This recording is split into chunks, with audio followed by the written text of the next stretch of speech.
Visible au niveau des carrefours ou d'un bilan à longueur de journée dans la ville, le phénomène de la mendicité est une réalité dans la capitale Niamey. Avec cette mendicité, s'est développé un autre phénomène, celui des guides mendiants. Des guides mendiants qui sont souvent des jeunes filles dont l'âge varie entre 7 à 10 ans. Munis d'un bâton ou offrant leurs épaules comme telles, ces jeunes filles guident et orientent toute la journée les mendiants de quartier en quartier, de rue en rue, de marché en marché, à la recherche de l'eau bolle. Qu'est-ce qui pousse ces jeunes filles à devenir des guides mendiants? Elles répondent. Je m'appelle Nana Firdausi. Cette femme que vous voyez avec moi est ma mère. Nous avons quitté Maradi pour venir mendier ici à Niamey il y a de cela 2 ans.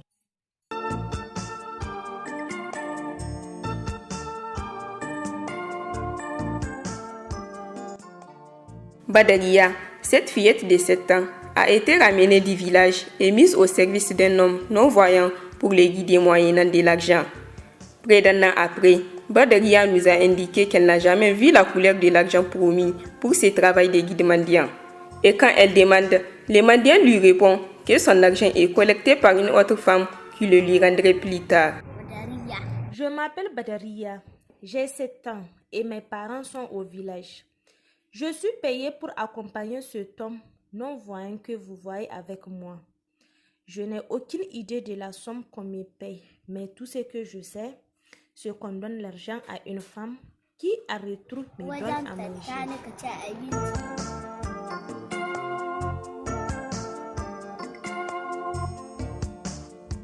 Pour d'autres filles, c'est une cause familiale comme un triste héritage. Nous avons hérité cette pratique de mendicité. On est obligé de mendier parce que nous n'avons pas de quoi manger. Nous sommes vraiment exposés et font face à des agressions et menaces.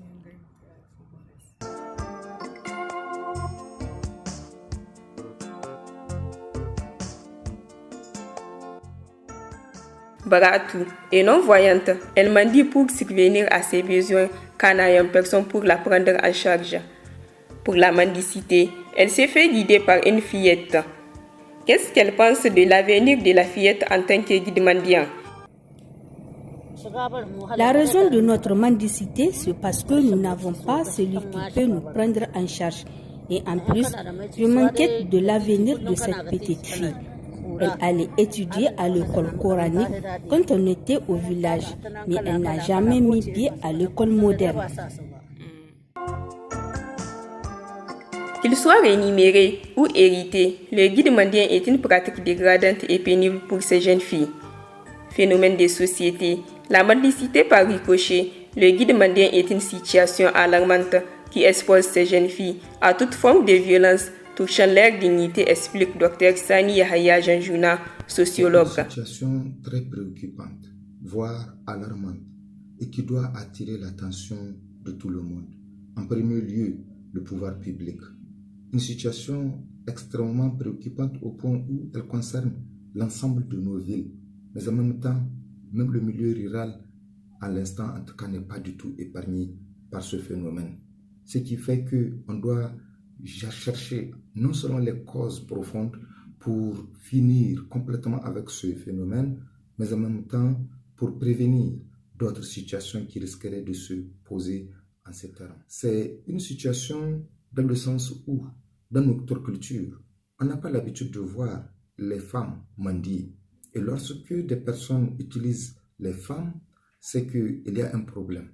Et le constat qui peut être fait déjà dans cette situation, lorsqu'on met la fille dans une position de mendicité, de demander à l'autre pour qu'on l'assiste, on la sous-estime, on ne l'autonomise pas, on la rend de cette situation a fait que il suffit qu'on ait son enfant. Et lorsqu'on a une fille, on pense que parce que c'est une fille, les gens seront plus enclins à donner lorsqu'on les sollicite. Parce que c'est une femme, certains peuvent avoir dans leur geste pas que le souci religieux, pas que le souci intrinsèque de donner, parce que c'est comme ça, mais parce que tout simplement, ils font cadeau à une fille et dans l'espoir de solliciter quelque chose par la suite en échange.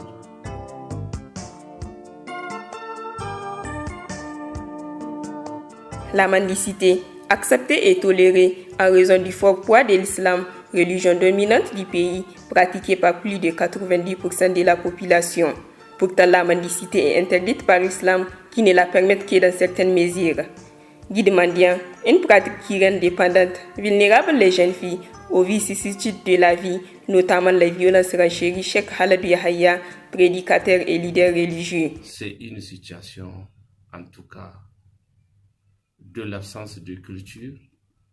C'est une situation de dépendance. C'est une situation d'embrigadement où la personne reste faible, nonchalante, elle attend tout des autres et c'est le plus grave crime, la plus grave vulnérabilité qu'une personne peut avoir. Or, même en religion, le prophète Mohammed sallallahu alayhi wa sallam a dit la main qui donne, qui est au-dessus, est mieux que la main qui est en bas. Donc, ce sont des filles qui sont en train d'être cultivées, d'être formées à se rabaisser et qui sont même exposées à la pauvreté parce que le prophète Mohammed sallallahu alayhi wa sallam a dit celui qui ouvre la porte de la mendicité, Allah va lui ouvrir la porte de la misère.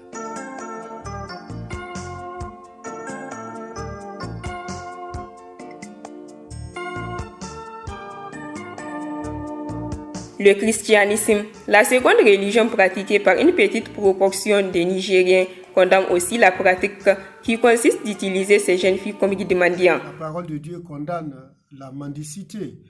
Et dans le psaume 35, verset 25, David, le roi, a pu dire « J'ai été jeune, j'ai grandi et j'ai vieilli, mais je n'ai jamais vu le juste abandonné, ni sa postérité mendiant son pain. Toujours il donne, il est béni. » Eh bien, cette affaire de mendicité est en passe de devenir un fléau incontrôlable. Petites filles qui conduisent des mamans ou des papas ou des parents aveugles qui se trouvent être violées et enceintés par des gens qui ne connaissent pas. Ça augmente la misère de cette famille parce qu'il y a d'abord le handicap, il y a d'abord le manque de ressources et vient s'ajouter des grossesses indésirées. Et sur le plan moral, si on ne connaît pas le père, ça ajoute à la tragédie. Donc vraiment, c'est une situation qu'il faut rapidement gérer. Sinon, toute la jeunesse et surtout l'avenir des jeunes filles sera compromis.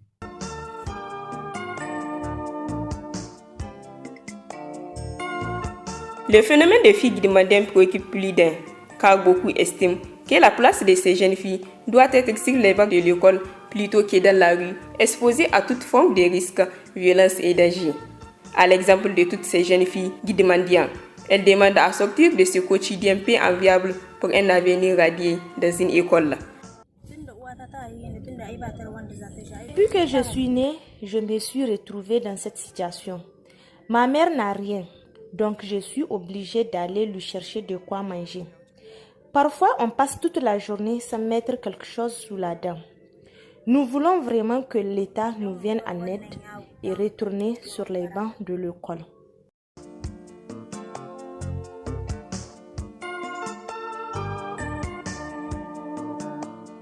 Du coup, des initiatives et actions en vue de créer un cadre d'intégration et d'insertion socio-économique s'avèrent nécessaires aux yeux de plusieurs observateurs, analystes et spécialistes des droits de l'enfant ou de la jeune fille. C'est dans cette optique que nous avons contacté le ministère de la Promotion de la Femme et de la Protection de l'Enfant pour en savoir plus sur ce combat et la dynamique du dit ministère pour mettre fin à cette pratique des filles guides mendiants et surtout pour que ces jeunes filles regagnent la place qui est la leur dans le système éducatif. Notre sollicitation du ministère chargé de la promotion de la femme et de la protection de l'enfant est restée vaine en raison de la pandémie du Covid-19 qui sévit à Niamey au moment où nous tournons cette enquête. À défaut, nous nous sommes rendus au niveau de l'ONG École Parrainage et Action de Développement EHPAD qui œuvre dans la défense des droits et de l'éducation de l'enfant. Sidi Koumoussa, coordonnateur de l'ONG, nous parle de la contribution de son ONG dans la lutte contre ce phénomène des guides mendiants. Préoccupation, mais aussi avec beaucoup d'inquiétude que nous assistons malheureusement impuissants au développement de la profession de mendiant dans notre capitale. Et comme vous l'avez dit, ce qui est encore assez désolant, c'est que c'est malheureusement les jeunes enfants, notamment les jeunes filles, qui sont au cœur malheureusement de cette exploitation-là. À chaque coin de rue, malheureusement, tantôt elles sont des guides mendiants, tantôt elles-mêmes elles sont des mendiants. Leur place n'est pas d'être dans la rue. Leur place, c'est beaucoup plus d'être à l'école. Leur place, c'est beaucoup d'être dans, en tout cas, des métiers qui les valorisent, en sorte qu'elles puissent développer leur potentiel et réussir aussi leur avenir. Nous accompagnons aussi les parents dans le cadre de la réduction de leur vulnérabilité à travers des activités génératrices de revenus, mais également à travers, en tout cas, d'autres formes d'accompagnement qui puissent les amener à prendre conscience que la place de l'enfant n'est pas dans la rue, mais plutôt à l'école.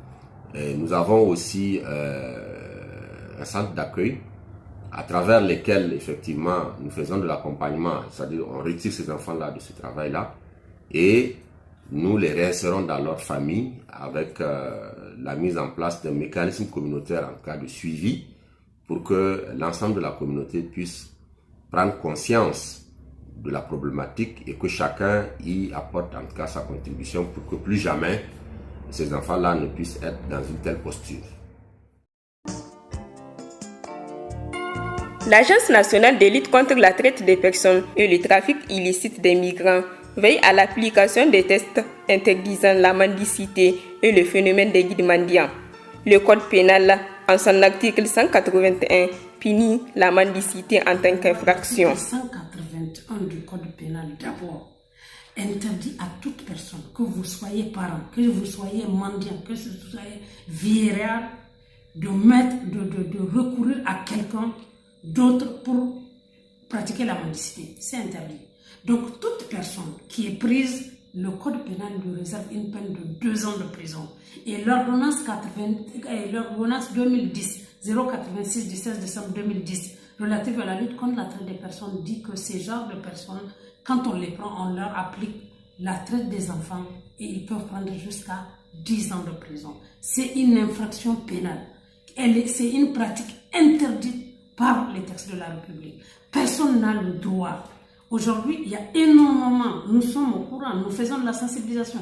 Il y a pas mal de citoyens nigériens qui louent des enfants nigériens, les amènent en Algérie, voire en Libye, pour les mettre dans la rue et envoient 5 000 francs à la fin du mois aux familles. C'est une infraction pénale.